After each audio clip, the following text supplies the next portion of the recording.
So if you and I were in a title match against each other, you would find my insecurities and you'd make fun of me for being old and out of shape. I would poke to find out and let you tell me what your insecurities are. Everybody kind of shows their card, and I just play off of what they show me. Okay. Well, I will never show you my insecurities. That is my promise to you. Well, you already did. You just said, "What are you going to do? Make fun of me and my fat?" And you I'm just I'm kind of did. I'm old and out of shape, and my beard is gray. And it is wrestling. Wrestling rides again. Wrestling, the #1 professional wrestling podcast in this room currently, and we have a guest today. That can't be true. We do have a guest. You're a guest. No. The #1 wrestling. There's no way that's real. This is #1 wrestling podcast in this company. It is. Okay. How many are there? Well, in Barstool? Huh? How it's many? It's not that big of a deal. You know, numbers are numbers. You know, it. Meltzer, Yeah. we can make ratings look any way we want. That's to make true. them. My boss hit my line with an angry text saying something about B90X. I said wrestling. I'm going to wrestling.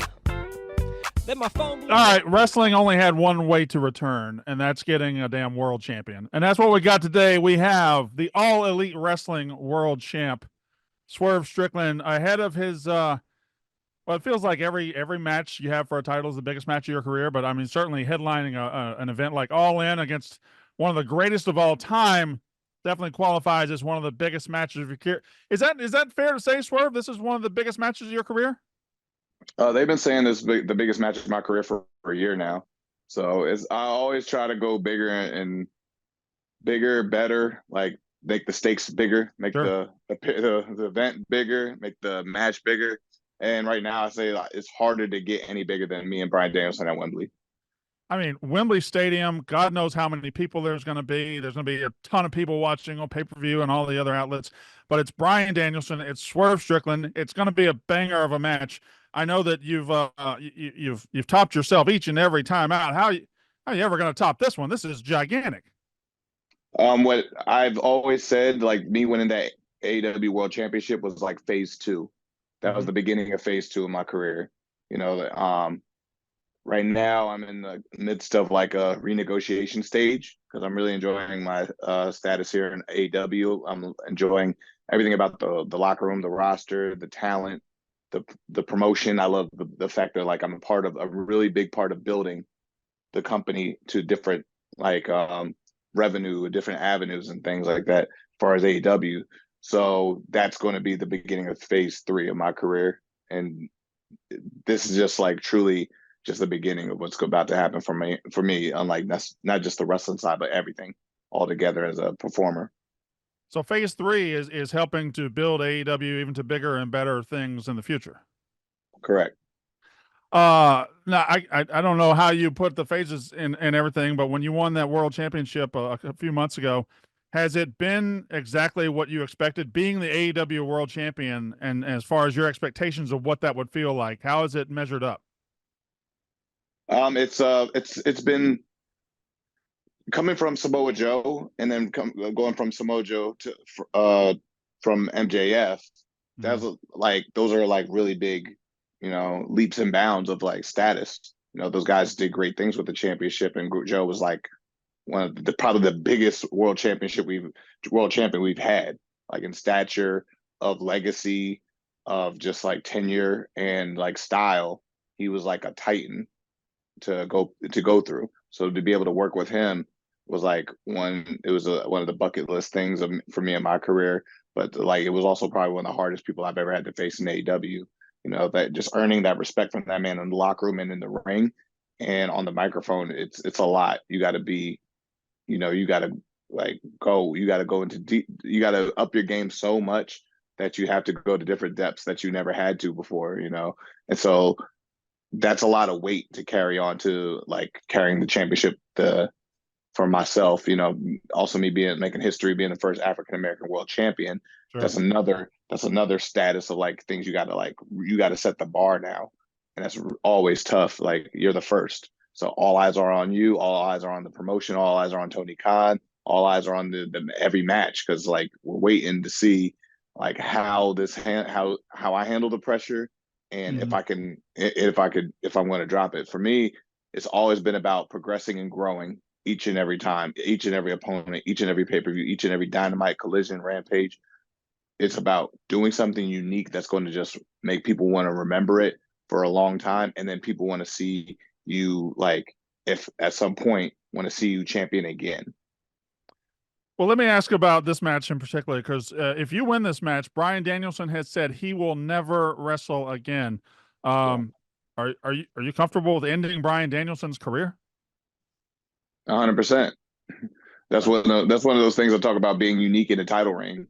Like, what's more unique in my championship reign than ending the in-ring career of like one of the greatest, like, of our era, of Bryan Danielson, one of the greatest to ever wrestle inside of a wrestling ring. You know, like, he's one of the pioneers for what to me, his era of Ring of Honor was one of the most, he was the pioneer for what you get on wrestling television now, not just in All Elite Wrestling, but in every company that you see.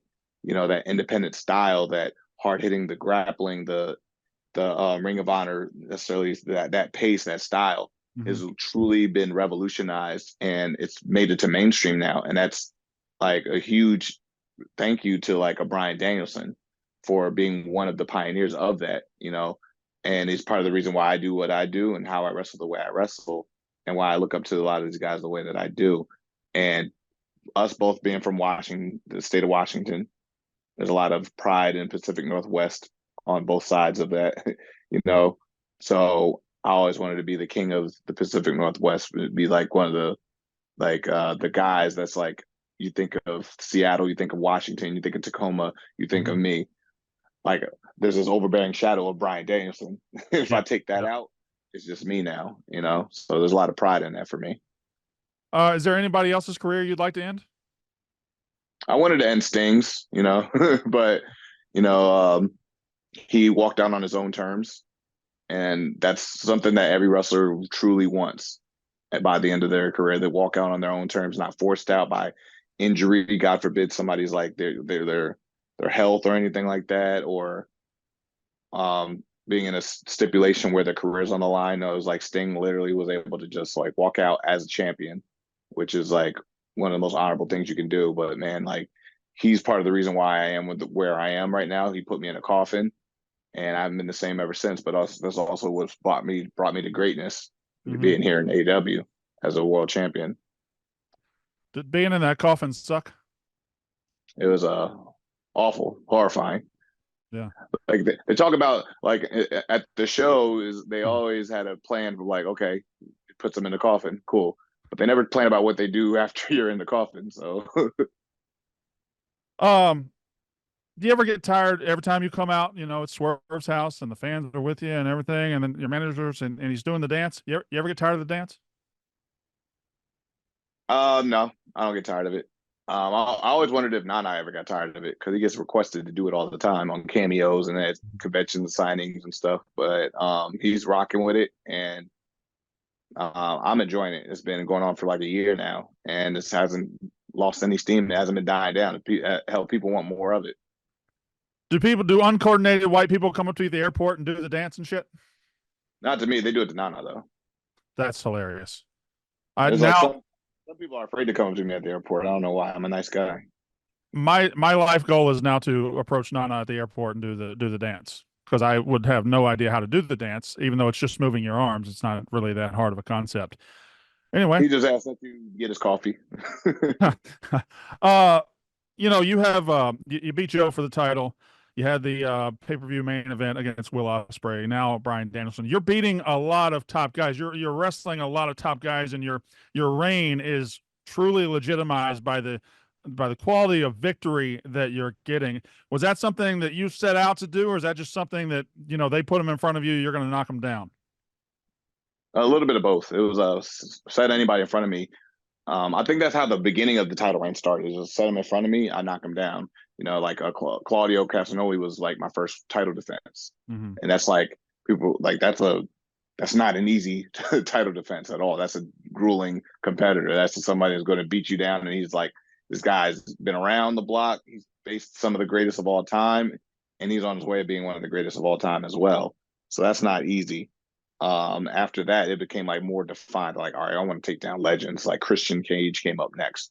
That was a story about like me going through my whole past of all the bad things I've done catching up to me even after the success. It's almost like that drug dealers type of rise, in those drug dealer movies, those gang movies. Like, they do a lot of harm to the community and to the people around them on their way to the top, and then they make it to the top. Now all those guys want what you have, and they all want to come back around to come get you later on. So that's what it felt like there. It was just a revenge plot to me as a world champion, and taking down a great like Christian, then me and Ospreay, then me and Okada, then Blood and Guts, now me and Bryan Danielson. That was like a great trail of talent, of all-time great talent that I went through, and I'm proud of every last one of those title defenses. You tweeted yesterday, that might not have been yesterday, but one of your last tweets was, "Loaded up for 2025, shit about to go crazy." What shit's about to go crazy? Phase 3. Phase 3. Mm-hmm. Yeah, everything makes sense after a while if you connect the dots. So phase 3, the shit's going to be crazy. And the shit's not crazy now? Shit's kind of crazy. It's crazy. It's crazy now. But like I said, everybody said like my greatest match of my career was me and Hangman. And people didn't think I could top that. And then I topped it again. Then I'm going to top it again. Y'all did some crazy shit to each other, man. That was wild. And I didn't think it was going to go as crazy viral as it did. It was just like, oh wow, like violence that sells when done the right way, and it's something that's that like something like that can only be pushed by somebody who's just equally as passionate about what we do in this company as you are. And like, I'm one of the most passionate people because I literally put out everything. I put everything into my work here in AEW. Like, it shows, with my career, my connections, my body, my music, my my work, everything. And so like Hangman does the same. He's dedicated. Well, let me ask you this: as a champion, you're a leader of the locker room. Even though you weren't there in 2019, I believe you signed in 2022, but you are the world champion. And I got to ask about the vibe backstage with the locker room, because it seems like on Twitter about once every 2 or 3 weeks, something will happen in the AEW locker room and people just take it and go crazy. And this person is this and this person's suspended, whatever, all that stuff. How's the vibe in the locker room for you? It's been great. Like, I don't know why they say every other week.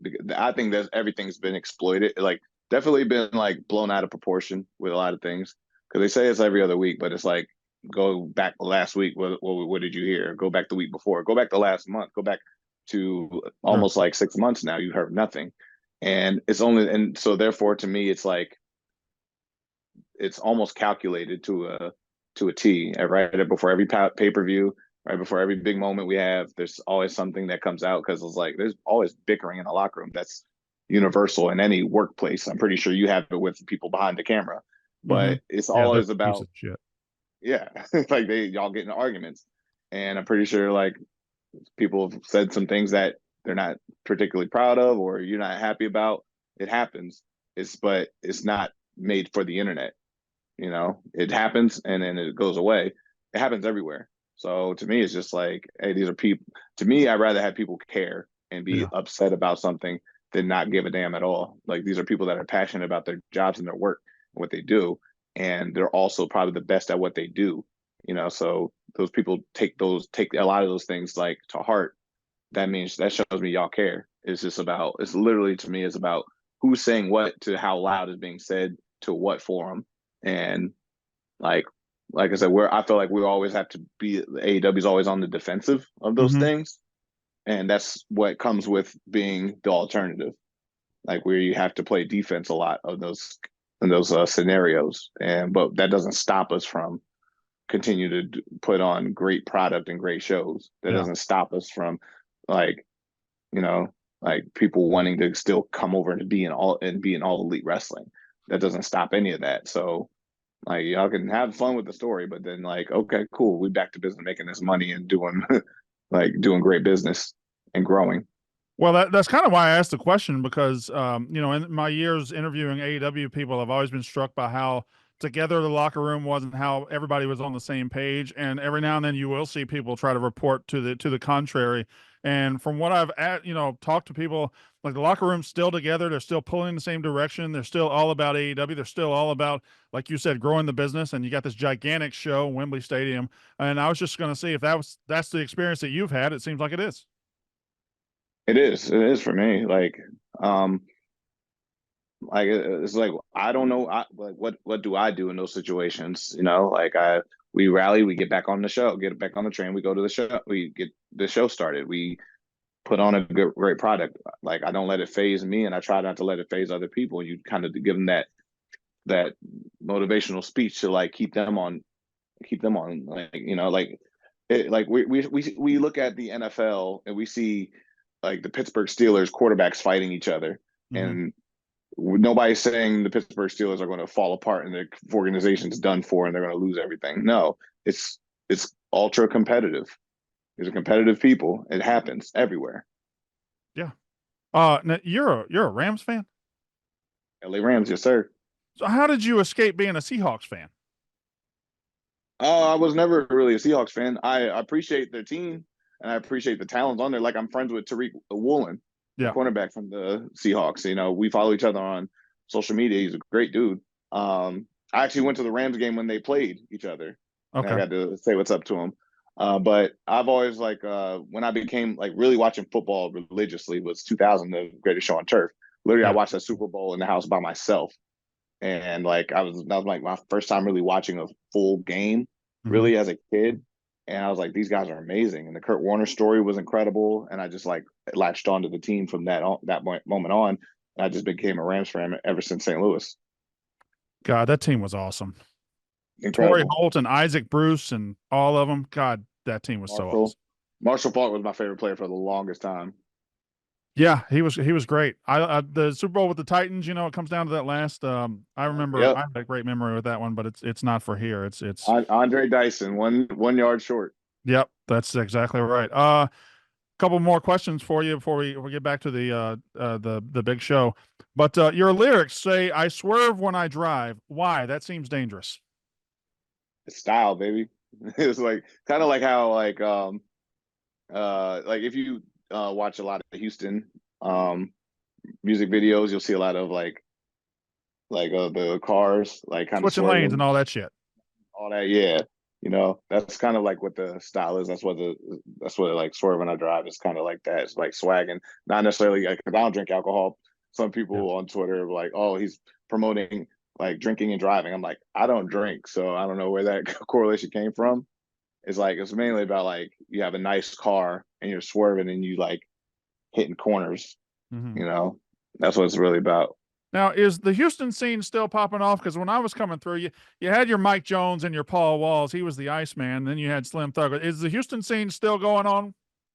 It's still popping, but I think right now in music and hip hop, a lot of people from other parts of the country, like their areas, like they kind of adapt the Houston sound. So now Houston is like still has its own sound, but it's like kind of being curated by like people from New York, people from St. Louis, people from Cleveland, people from Boston. They all sound like Houston rappers or Atlanta rappers right now.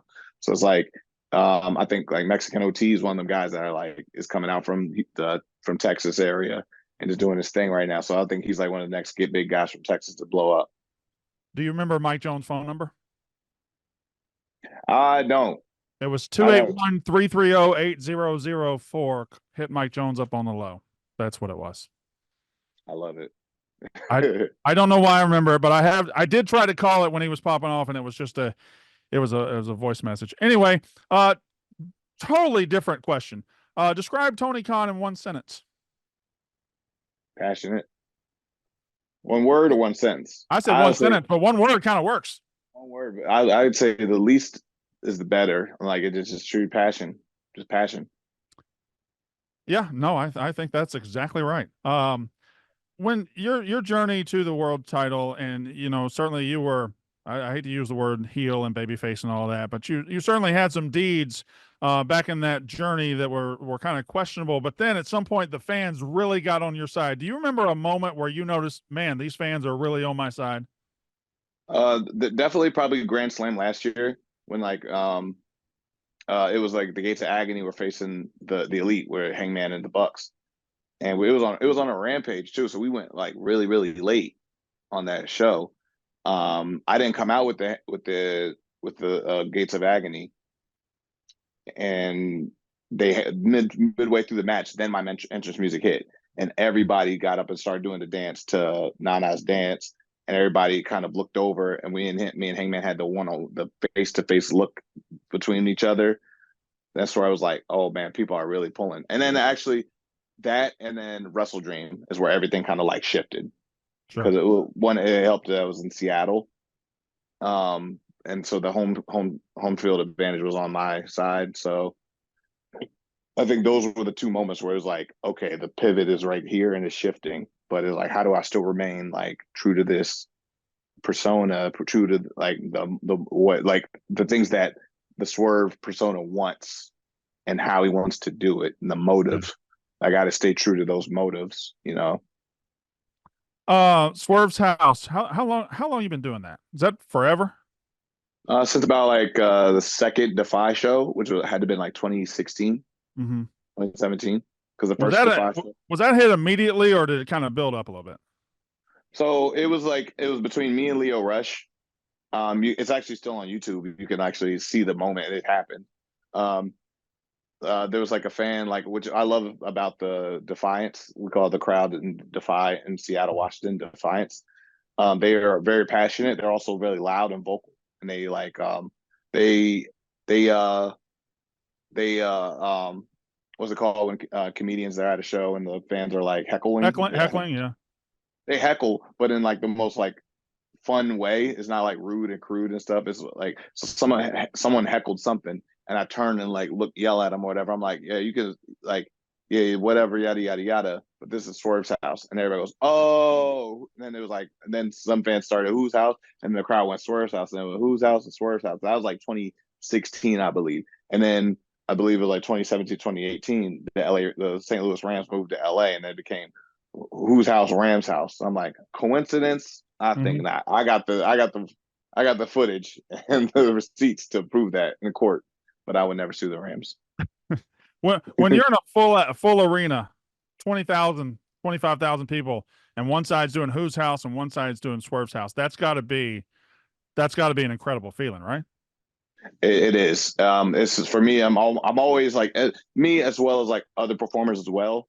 When we're at a different city, when we're having a different match or a different arena at a different time period, we always wonder to ourselves if we're still going to be as over as we were the time before, or the city before, the match before. We're always wonder that, and we always play with that in our heads, and we question it sometimes. And like, as confident as we can be in the ring, there's a lot of like things that where we're like also not confident in ourselves in certain areas. So when every time it's like that bell ring, the crowd gets the crowd pop from the bell ringing, and then it goes into like, you sit there for a while. I kind of wait and sit to see if I get the whose house, Swerve's house, whose house, and then that's where I like, okay, everything's going to be okay, and then you go on with the match. And now you'll always have that throughout the match for me. All right, brief quick hitters before we get to the last question, setting up all in on August 25th, Sunday, August 25th in Wembley Stadium. Brief quick hitters so people can get to know you. Maybe they already know it. I don't know it, so I'm going to ask you. Swerve Strickland's favorite movie of all time? Fight Club. Really? Fight Club. I read the book too. There was a book called Fight Club? Yeah. The ending was a little different too. I didn't even know that. I'm quite stupid though. What's Swerve Strickland's favorite TV show? Breaking Bad. Of all time, Breaking Bad. That's how me and Adam Copeland became really good friends when I was in WWE too. Okay. I never watched Breaking Bad either. All right. Well, I'm learning. Oh man. Greatest show of all time. Really, greatest show of all time. I tried it once and it was a little slow to me, and then I don't know why I just didn't dive in.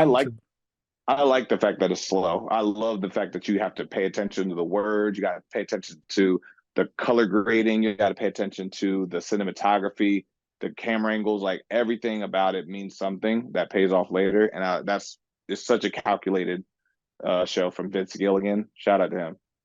Oh, shit. I think I just found out I've been watching TV like an idiot. I don't pay attention to any of that.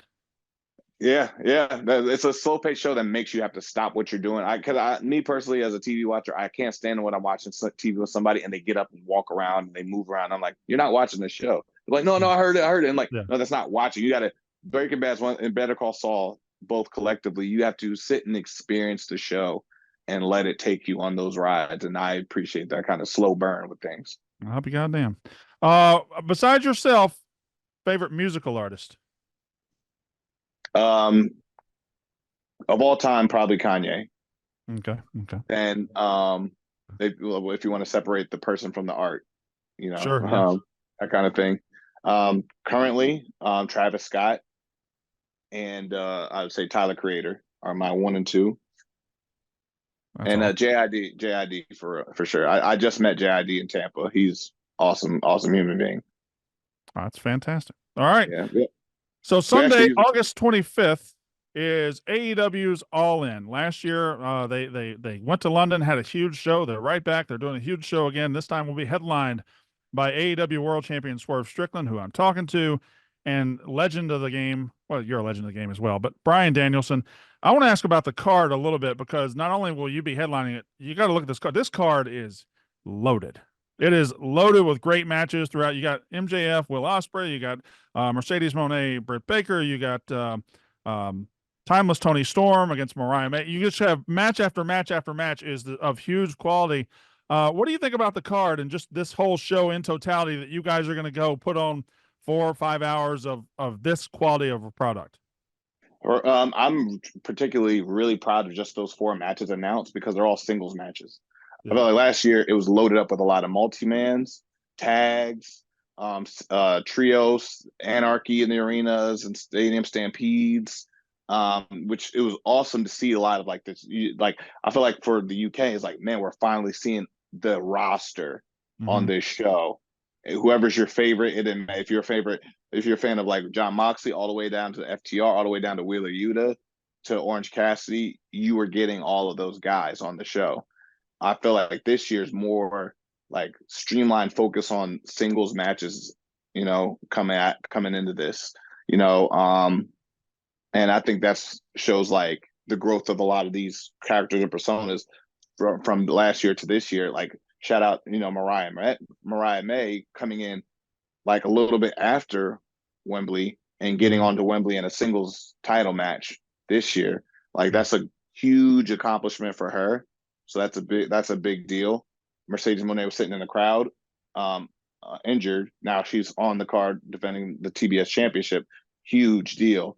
Ospreay faced Jericho last year, awesome match, but now it's a title match in his home country against MJF, which a lot of people thought was going to be a lot of people thought Ospreay was going to be walking in to Wembley as world champion. So I had to play spoiler on that. Yeah. But I'm in a great position. Like my level up from just being put in a coffin in a tag match with facing off and tagging with legends on both sides from last year, going on to the main event. It just shows like the hard work and ethic of not only myself but a lot of these guys on this roster. Everybody just pushing and is like maneuvering and finding ways to like. It honestly shows like I feel like Wembley and All In. That's that benchmark of like, okay, I got to work my ass off and do more and do something unique and improve in every single way to get to here next year. And that's going to show all my hard work paid off from last year. And I feel like that's what All In is starting to do. So that's going to bring the product up a lot more. That's going to bring a lot of talent to step up, to push to be in a better position they were last year, because that's that benchmark now. Last question. You've been very generous with your time, but so you will be facing BRYAN Danielson. You've had matches in your AEW career that's been fueled by respect, like Samoa Joe. You've had matches that have been fueled by hate, which is you and the stuff you've done with Hangman Adam Page. And now you've got this one, which is his career is now on the line. Your title's on the line. What is this match fueled by? This is fueled by legacy, I feel. And for me to be successful, and also like it's like almost like a boxing match, for me to get into the opponent's head before we even get in the ring. It's my tactic. I do get a little personal. I do take jabs. I do like if I pull on heartstrings, if I find what really gets people like Mm-hmm. stewed up and fiery, and I'm like, that's where I know I got them. If I can control you emotionally, I can Mhm. control you mentally. If I can control you mentally, I can control you physically. It always pays off. Like Muhammad Ali used to like say a lot of things in the media to his opponents before they even got to the fighting, and before he got to sparring and training and stuff.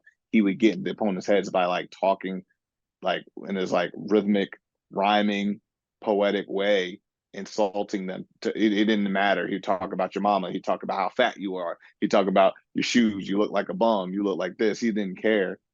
And then he would always put himself over. And that's what I'm doing with Bryan in very subtle ways. And we're just getting started from what you saw in Dynamite last week. This is I have a lot more in the tank, and I have a lot more psychological warfare, and he's putting his legacy on the line. So that's what I'm going to do. I'm going to come at his legacy, and that means something to him. If it means something to him, it's got to mean that much more to me. Mm-hmm. So if you and I were in a title match against each other, you would find my insecurities and you'd make fun of me for being old and out of shape. I would poke to find out.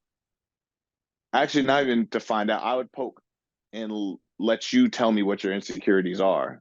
Mm-hmm. Everybody kind of shows their card, and I just play off of what they show me. I don't really hunt for too much. Everybody kind of exposes themselves after a while because insecurities don't hide for too long. Okay. Well, I will never show you my insecurities. That is my promise to you. Well, you already did. You just said, "What are you going to do? Make fun of me? Am I fat?" And you just kind of did. I'm old and out of shape, and my beard is gray, and sometimes suffer from erect. Anyway, so that is Swerve Strickland. He will be headlining one of the biggest shows of the year, AEW All In, on August 25th. You can your traditional cable and satellite providers. You can purchase it through there. Bleacher Report, YouTube.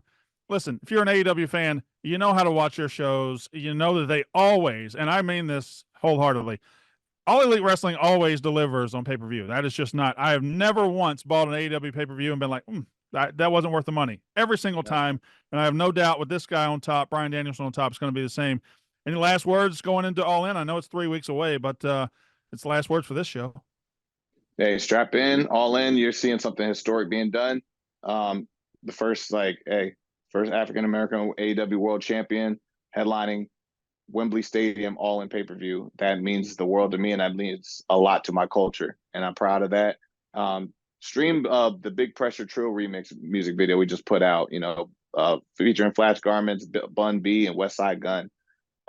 With Bun B, a historic Houston rapper, wearing the AEW World title in the music video. It's going crazy right now. A lot of things is picking up.